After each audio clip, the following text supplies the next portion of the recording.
How are we people?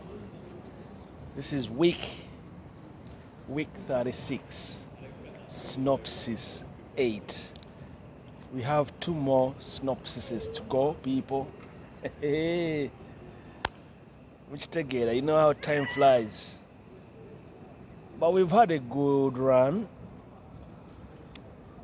You know, like I explained to you in the previous episodes. Do you call them episodes? This synopsis was about my memories of the 23rd of November 1985 when I attended the Cup final, the Uganda Cup final match between Express Football Club and KCC Football Club. I attended with my father. My father was an avid supporter of Kampala City Council, KCC. And his best friend, childhood friend, fellow billionaire, the late Uncle Patrick, was supporting Express.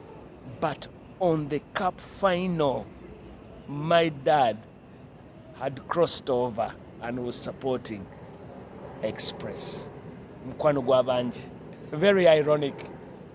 And in our synopsis, I reflected on many things that I vividly remember, and at that time would now challenge my thinking that despite the two being friends, they ended up being either winners or losers in what I called the billionaires syndicate, when they both sat down with fellow billionaires and worked out something.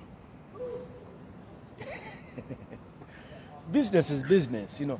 And what I'm putting together now, you know the word patronage, because in any society you have to rely on the kingpin or whatever. Katuyogereko mu Luganda kale ababeera mu bufuzi, government ebeera mu bufuzi, kakibeere mu America, kakibeere wano, Labour Party bwejja ejja ku coming up ne policies is favoring particular areas. Kati wano an example, wano bayinza okweta policy gye bayita right to own a home, naye nga bagenda kiyisaamu construction companies ezigenda kibenefitingamu n'okuleeta emirimu. So if you're in that sector, oba ogenda kukifunamu kiralo. Kati in 85, what was the situation in the country? What was going on the 27th of July, as we have learnt? The government of Dr. Milton Obote was overthrown, and then the army that was in charge pretty much didn't have a structure in place. So the billionaires are sitting down, ne bakiraba nti it is worth it tuyinvestinge mu mupiira, tugukozesa okukola ki? Okutereeza ensi. And I was ringside to that in November that very year at Nachivubo Stadium. I had never seen a battle or a fever pitch battle of excitement that Nachivubo was wrapped up in a frenzy. Ani anaawangula omupiira guno? Abantu abasinga bonna baali bawagira Express at that point. Nenzirayo ne mbagamba nti guno omupiira kye mutaamanya from my investigations. Bingi nnyo byenzize. Omanyi waliwo kyolaba kibayita indicators nti bano abagagga baasalawo bateeke ssente mu mupiira, bazanye ogw'ekifiiriza, bazanye ogw'okuyisaawo buttiimu buveeko, kubanga ettiimu ezimu tezaasamba. Remember the teams I told you ezaali part of the parastatals, zi Bank of Uganda, Night Uganda Commercial Bank, KCC, Kirembe Mines, Tobacco. Teams zaali nyingi nnyo ezali mu Uganda Cup, but they were all zeroed down to about 8 teams. Of course, kati you're talking of the knockout stages. Mujjamu kuba butimu buna ne mubujjamu ne mulekamu ttiimu ezigenda okuzannya guno ogwamu ogwa syndicate. Abagagga batudde wansi, buli omu ataddewo ky'ateekawo. Ye crossover. Kati kansoke mbawe briefly ku kyamuzeeyi wange kyentegera kati essaawa eno, era muzeeyi wange yakibala ne kimufiisa. He was one of the losers. Naye Uncle Patrick naye yafiirwa mu gundi eno mu syndicate, kubanga sente zaali nnyingi ezaali involved. Remember kye nabagamba nti mu 81-82 government ereeta ekya 51%, 49%.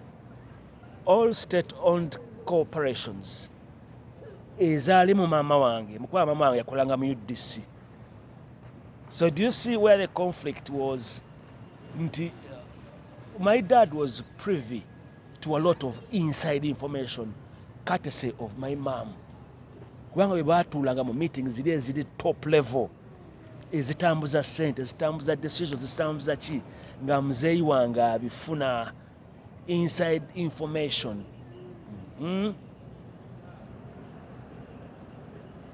Lake Victoria Bottling Company eyo nga muzeeyi wange afuna stake y'amaanyi nnyo mu distribution. Remember, the 49% had been left for the private sector, then 51% was for the government.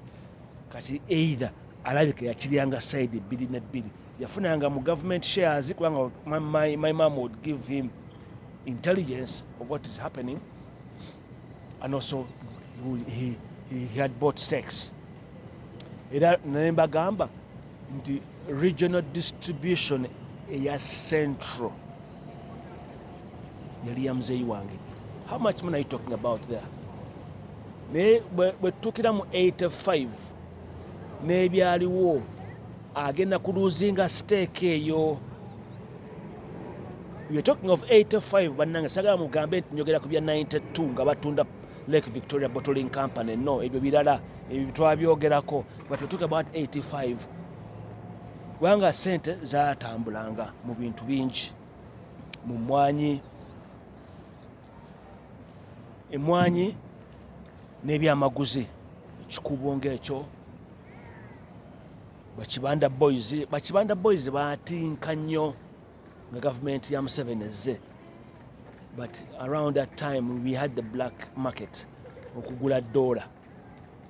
So sente zaatambulanga mu line emu west. Government were releasing foreign currency nga abagagga bamugula nga basirika. So today kumbozi yaffe akati now we are summarizing the synopsis. Are you with me? Synopsis 1, 2, 3, up to round 4. We are introducing what was going on in the Ugandan football during that time. Kiraba n'ebyaliwo mu nsi abaagirimu bamuzeeyi baffe, nga bwe mbawa example nti mu 79 many of the elite people, many of the rich people bagenda mu exile, quote and quote. Ffenaffe ne tugenda e Kenya ne tukomawo mu 81. Munfuna bulungi nnyo. Kakati awo that was a new chapter. 81, 82, 83, 84, 85. Government eruvaako. Kati kyengezaako okuspeculatinga.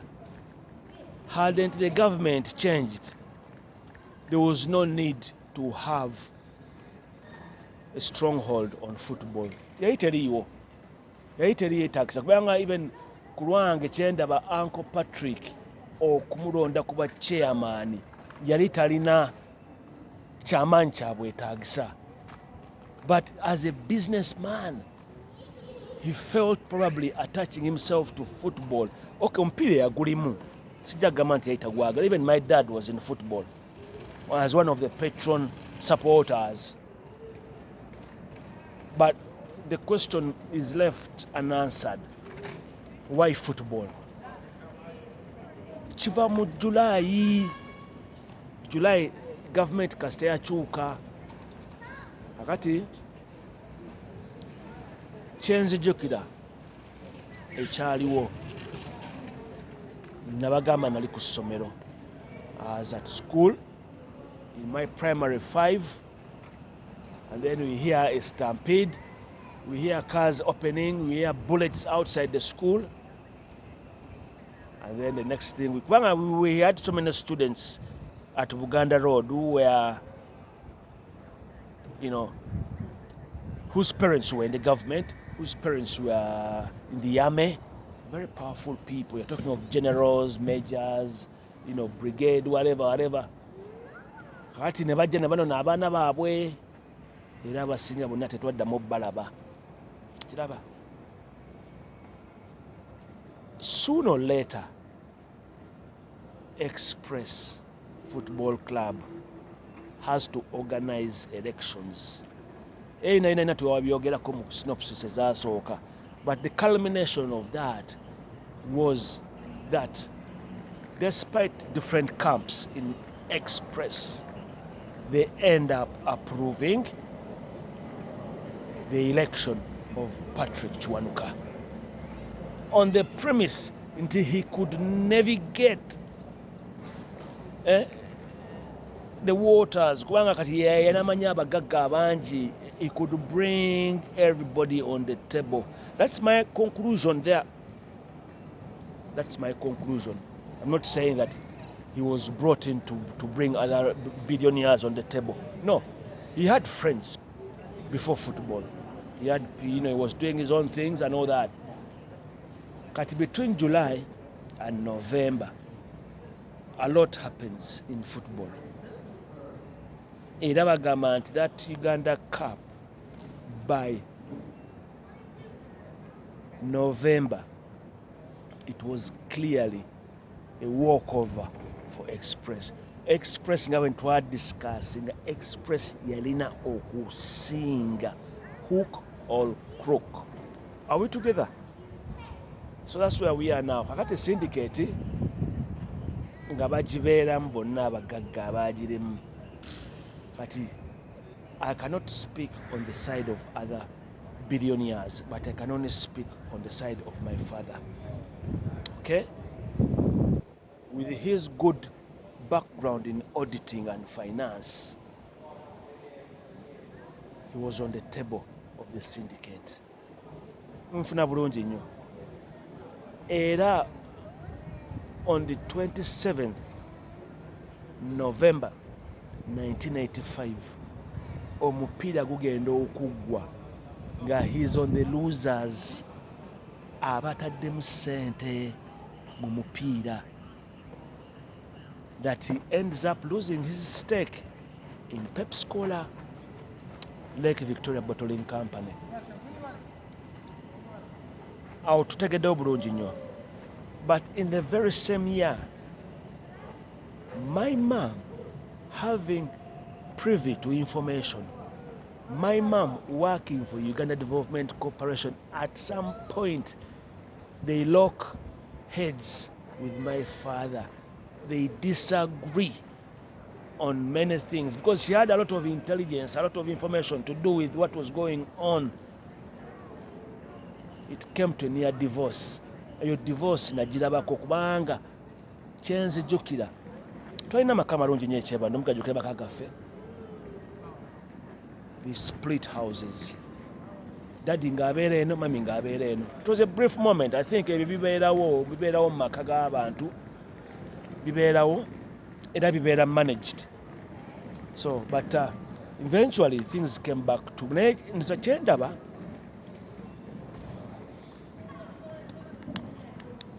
kyenyinza attestinga tu nti mami tiyali happy na decisions daddy yali akoze. She wasn't impressed with those decisions. Okuteeka sente mu mupiira. Remember football back in the day, it was like gambling. And I think even up to today, football is like gambling. Musiba mupiira. Siwa mukola ne mukuteeka mu sente sujiri ne gundi, you know, things like that. So back in the day, it must have been very high stakes. Very, very high stakes. Naye ate nga crossover eno teyali yali more than about football. Yali more about their interests. Okutereeza ensi, to bring peace in Uganda. Kyomuntegedde bulungi nnyo, akitegedde mukitegedde bulungi nnyo. Ye SYNOPSIS nga bw'etambula. Are we good? Akati kyenzijukira awo baali bakyazimba nnyumba y'e Mawanda Road, nnyumba ya kalina eyo, kubanga mami yazimba ennyumba eyo, yalinga ya dream house ye, because at some point twalina ennyumba all over the place. Naye nga eno omanyi omukazi bw'okola ebintu byo oba oyagala consolidating ebirungi byonna by'olaba. Kiraba Uncle Patrick yasulanga mu kalina ekkomamboga, nga mama wange naye kimuluma nnyo ayagala asule mu kalina, bangalo tekyazaagala. Kiraba she didn't want to be in a bungalow, whatever. She wanted to be in ayagala kusula mu kalina. Era ennyumba eyo, it was her pride and joy. And Upper Mawanda Road yawo, Upper Mawanda Road, ffe tusookawo n'oluguudo mami be baalusenda. Mulaba oluguudo Upper Mawanda Road kuva ku poliisi okwambukayo. My mom be baalusenda. Kubanga lwali lutandikira eri side eri engulu Doctors Village, aga amayumba agatandikira eri, walingawo Dr. Mbidde, waliwo Dr. The road used to come from Tafenol Drive and just enter into those houses. So ffe twagatta eno ne bazimba ennyumba. Ennyumba batandika gizimba mu 1984. Mami yagula plot eyo. Bagigula kuba Paulo Muwanga. Wano waliwo omwami Lwanyaga gwe bagigulako. Bagula wanene. Then ne baguzaako ne Paulo Muwanga. Paulo Muwanga, yes, I remember that. Uncle Paulo. Yali neighbor waffe. Ntandika okuzimba ennyumba eyo. Within 1 year, kwanza twavanga ku Buganda Road okuva ku ssomero nga tuyitira ku site, bagitanga site. Nga benzi zisimba awo bbiri, eya muzeeyi n'eyaffe, neya mami. Ne tulambula ennyumba eyo, bazimba basitula batuse ku gundi waggulu. Watandika waggulu. So by 1985, sente zaali zifuluma mpitirivu nnyo, both sides, my mom and my dad. Nabagamba mama wange yali agaggawadde kati. Yali mu sente mpitirivu nnyo era byatiisa nnyo muzeeyi wange omusajja. Bye bivaako n'okuretiringa. Kakati all this conundrum is coming from football. That's what I'm trying to give you. Hadn't my father got involved in football to that extent of the crossover, all these shenanigans wouldn't have come about. But because the story is ending in 85, so we're going to be 86. Going to be 86 ate bilala nnyo by 87 bilala nnyo, because everything takes a different direction. My mom enters politics. Kiraba tata wange naye ngadda mu bilala. You know, a lot of things begin to, you know, Uncle Patrick afudde, then my dad dies the next year. So buli kimu kyatandika snowballing. You know what I mean? The snowball. Naye biva ku 85. So after the 23rd of November 1985, things were never going to be the same again. And they were never the same. I awo tuli bulungi. So that's how things were going. Kakati kyenyiza okusembayo okwogerako nti omupiira gwakyuka, that those who can recount back and remember the ramifications, if KCC hadn't relinquished its position to give a walkover, kubanga a decisive 3-1 is not easy to achieve unless there's something underlining motive. The underlining motive was to use football to bring about peace in the country. Ebyo sibimanyi, ebyo sijja kugamba nti mbimanyi. Nalaba nawulyanga biwulire, nawulyanga peace talks Kenya, then eventually sujja ebitya byonna naye ebitali relevant ku topic yaffe tetujja bigendamu. Tuli kapiira naye byaliwo byenzijukira. Memories of my uncle, the late Patrick Chiwanuka Bukenya, and my dad, Simpson Williams Chanda Kasozi. Tuli good. Okay. Kati byeyo. Mbozi betu betambula olwaleero. Ebintu binyonyo biri relevant. Abantu byaba missinga. Naye waba ojjukidde ekintu n'okiconstructinga bulungi nnyo n'okijjamu meaning. Kubanga ffe twalaba ku mupiira, twalaba ku bazannyi b'omipiira, amannya sijui Basakatawa, sijui Majid Musisi. No, Majid Musisi was later on Muvira. Paula Sule, Tim Lwanga, very, very powerful names. Kakati ng'abazannyi ebiseera ebyo kyenzijukira nga bapangisiza amayumba amalungi, ye vision ya gundi ya Express Uncle Patrick yali aleese eya training ground ne accommodation camp ey'abazannyi b'omupiira nga we babeera ekanyanyaawo. Eyo blueprint nagirabako ya blueprint ya Express. Babeeranga mu nnyumba awo nga babyogera ne muzeeyi wange. Kati olwo nga muzeeyi wange bw'akola crossover ave mu KCC, naye nga muzeeyi wange yali lynchman mu KCC, nga tugenda nnyo awo kugondi KCC Clubhouse gye nabagamba. Mwabeerangamu ebbaala, mwabeerangamu ebintu bingi nnyo. I don't know whether those things are still even there today. Simanyi. I wouldn't say they are there. Kubanga sibiwulira nga babyogerako. Kati nga Uncle Patrick ayagala akole copy and paste abijje eno nga naye nga of course my dad would be the one helping him. Amubuulira nti mukole training. Kubanga KCC yalina ekisaawe kyabwe bakyaliibwa. Batrainingira nga aba KCC. Siri sure.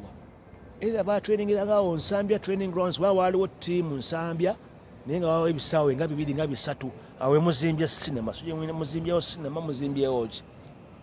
Waliwo ebisaawe nga 4. Waliwo ne Lugogo training grounds nga waliwo omupiira bazanya. Kati waliwo bintu birala nnyo. You don't know these things. Yeah. Kubanga Kofi gye ya training erayo nagendayoko nga tuli baana bato. Era ng'ojja kusangawo Kofi, osangewo bane Viper, no, Nairo baba bayitanga batya abo ba Nairo FC. Nairo byajjanga. Nairo ya Nile Breweries balina football team nabo nga batrainingira awo Lugogo. Yeah. Naye kati ebino nina simanyi oba gye ebiri. I'm not talking about 2024. I'm talking about 1985. Ebyaliwo. Kati because sente zaali nnyo mu mupiira ezitaali nti sente zaali small money, ng'abagagga bakola ebintu basolidifyinge. Okiraba kati bwe tugenda mu example eya Villa FC ngesponsoring emipiira, Sports World, Big League, Olympic Motor Spares. Hey, mwete mulage ebintu bino. And that was a template of premiership here. Nga bitambula. KCC nga ye erina backing y'abagagga. And on quote unquote, of course, City Council is part of the government, whatever. It is a council authority, whatever.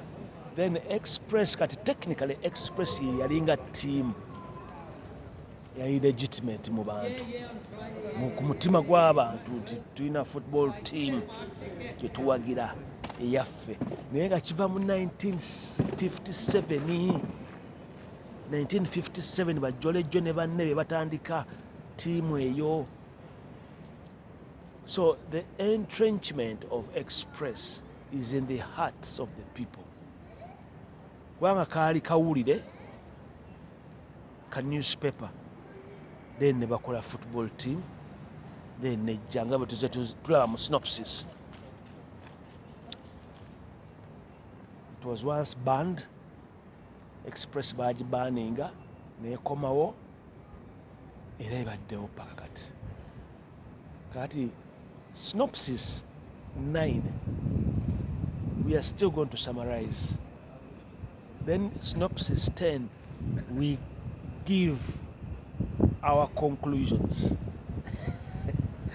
Tumale SYNOPSIS eno ebadde mpanvu nnyo, 8 SYNOPSIS, that's 10 weeks.